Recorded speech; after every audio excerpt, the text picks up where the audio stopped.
সবুজ প্রযুক্তি মেলার খবর। প্রথম দিনই দর্শনার্থীদের দৃষ্টি আকর্ষণ করেছে পরিবেশ বান্ধব স্থাপত্য ও নির্মাণ প্রযুক্তির মেলা গ্রিন বিল্ড বাংলাদেশ। রাজধানীর হোটেল রূপসী বাংলায় আয়োজিত এই মেলায় দেশি বিদেশি 18টি প্রতিষ্ঠান অংশ নিচ্ছে। আয়োজকরা জানিয়েছেন, এই মেলার মাধ্যমে উন্নত বিশ্বের মতো বিদ্যুৎ সাশ্রয়ী পরিবেশ বান্ধব প্রযুক্তি ব্যবহারে উৎসাহিত করা সম্ভব হবে। সানবির রিপোর্ট। সারা বিশ্ব যখন পরিবেশ বান্ধব প্রযুক্তির ব্যবহারের দিকে ঝুঁকছে, তখন বাংলাদেশ এমন প্রযুক্তির ব্যবহারে পিছিয়ে আছে। তাই পরিবেশ বান্ধব নির্মাণ সামগ্রীর প্রযুক্তির ব্যবহার বাড়াতে মেলার আয়োজন করা হয়েছে। এতে স্থান পেয়েছে পরিবেশ বান্ধব রং automation, solar home system, low carbon অটোমেশনের মতো আধুনিক প্রযুক্তি। অংশ নেওয়া প্রতিষ্ঠানগুলো তাদের পণ্য নিয়ে আশাবাদী। আমরা তো শুরু হলো আজকে থেকে, আরো 3 দিন চলবে। আশা করতেছি যে রেসপন্স ভালো পাবো ইনশাআল্লাহ। এলইডি ল্যাম্প নিয়ে আসলাম আমরা, যেটা খুবই অল্প বিদ্যুতে এটা কাজ করে আর অনেক সময় পর্যন্ত চলতে, দীর্ঘ সময় চলতে, তার বয়স প্রায় 5 বছর পর্যন্ত চলবে, লাইট রিপ্লেস করা লাগবে না আপনার। মেলার প্রথম দিনেই দর্শনার্থীদের মধ্যে দেখা গেছে বাড়তি আগ্রহ। এদের মধ্যে প্রযুক্তির সুফল জেনে বাড়ি বা ব্যবসা প্রতিষ্ঠানে ব্যবহার করতে আগ্রহী অনেকে। আমরা চাচ্ছি কিভাবে গ্রিন ফ্রেন্ডলি করা যায় আমাদের ইন্ডাস্ট্রিকে, সো দ্য ডিফারেন্ট ফ্যাক্টরস গুলো দেখতে আসছি। বাড়ির জন্যই এখানে একটা ভালো প্ল্যান্ট দেখতে পেলাম, সোলার প্ল্যান্ট নিয়ে যারা কাজ করছে, বেশ ভালো লাগছে। এই ধরনের মেলা বাংলাদেশে হওয়াতে আমরা খুবই আনন্দিত। আমাদের যারা নতুন প্রজন্ম আছে তারা এগুলো দেখে অনেক কিছু শিখতে পারবে। আয়োজকরা জানান, প্রথমবারের মতো এই মেলার মধ্য দিয়ে দেশের পরিবেশ বান্ধব প্রযুক্তির ব্যবহারের সচেতনতা বাড়ানো সম্ভব হবে। প্রযুক্তি কিভাবে আমাদের পরিবেশ দূষণ থেকে রক্ষা করতে পারে সেই বিষয়টাকে তুলে ধরাটাই হচ্ছে এই এক্সিবিশনের মূল উদ্দেশ্য। দীর্ঘমেয়াদীভাবে এটা লাভজনক এবং তারা অনেক নট অনলি তাদের মানি বাট অলসো আমাদের এনভায়রনমেন্ট, এনার্জি, সবচেয়ে বড় হচ্ছে এনার্জি সেভিংস তারা করতে পারে। বৃহস্পতিবার সকালে মেলার আনুষ্ঠানিক উদ্বোধন করেন শিল্পমন্ত্রী দিলীপ বড়ুয়া। মেলার পাশাপাশি পরিবেশ বান্ধব প্রযুক্তি নিয়ে সেমিনার অনুষ্ঠিত হয়। মেলা চলবে শনিবার পর্যন্ত, প্রতিদিন সকাল 10টা থেকে রাত 8টা পর্যন্ত। সানবির রূপল, সময় সংবাদ, ঢাকা। 2012-13 অর্থ বছরের বাজেটে সোলার যন্ত্রাংশ আমদানিতে করমুক্ত সুবিধা দেওয়া হয়েছে। আর এর সুফল হিসেবে আসছে অর্থ বছরে সোলার সিস্টেমের খরচ অনেকটাই কমে আসবে বলে মনে করছেন উৎপাদকরা। আর সৌরশক্তিকে জনপ্রিয় করা গেলে লোডশেডিং অনেকটাই কমবে বলে আশা করছেন তারা। আরিফুর রহমানের প্রতিবেদন। চাহিদার বিপরীতে বিদ্যুৎ উৎপাদনে ঘাটতি থাকায় এমন লোডশেডিং নিত্যদিনের পরিচিত দৃশ্য। অথচ বাংলাদেশে দিনে গড়ে 6 ঘন্টা পর্যাপ্ত রোদ পাওয়া যায়, যা দিয়ে সোলার প্যানেল থেকে বিদ্যুৎ উৎপাদন সম্ভব। তবে কয়েকটি সরকারি বেসরকারি প্রতিষ্ঠান ছাড়া ব্যক্তি পর্যায়ে এখনো জনপ্রিয় হয়ে ওঠেনি সৌরশক্তির ব্যবহার।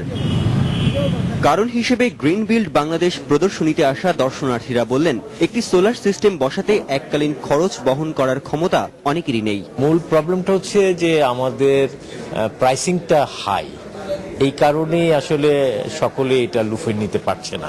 এখন আমাকে যদি অ্যাভেলেবল হয় তো আমি এখন নিব। সৌরশক্তিকে জনপ্রিয় করতে সোলার প্যানেল দিয়ে পাওয়া বিদ্যুৎ সরাসরি ব্যবহার করা যায় এমন টিভি, লাইট, ফ্যান থেকে সব ধরনের ইলেকট্রনিক পণ্যই দেশীয় উৎপাদকরা বর্তমানে তৈরি করছেন। পাশাপাশি বিক্রেতারা বলছেন, বাজেটে করবিহীন যন্ত্রাংশ আমদানির সুযোগে শিগগিরই কমে আসবে সোলার সিস্টেমের খরচ। এখন যে অবস্থায় আছে আমাদের 1 কিলোওয়াটে আপনার 2 লক্ষ টাকা লাগতেছে। আর যদি গভর্নমেন্ট যে সুযোগ সুবিধা দিচ্ছে, মানে নেক্সট ফিসক্যাল ইয়ারে আমরা যেটা দিতে পারবো, মানে 1,50,000 টাকায় দিতে পারবো। আমাদের কিছু প্রোডাক্ট আছে যেমন ডাইরেক্ট কারেন্টে চলে, ডিসি বলি আমরা, সেই ডিসি প্রোডাক্টগুলো যদি আপনি ইউজ করেন তো সেটা কি হবে, আপনার মনে করেন যে ওই 30 থেকে 35 বা ম্যাক্সিমাম 40,000 টাকার ভিতরে আপনি সেটা ইউজ করতে পারবেন।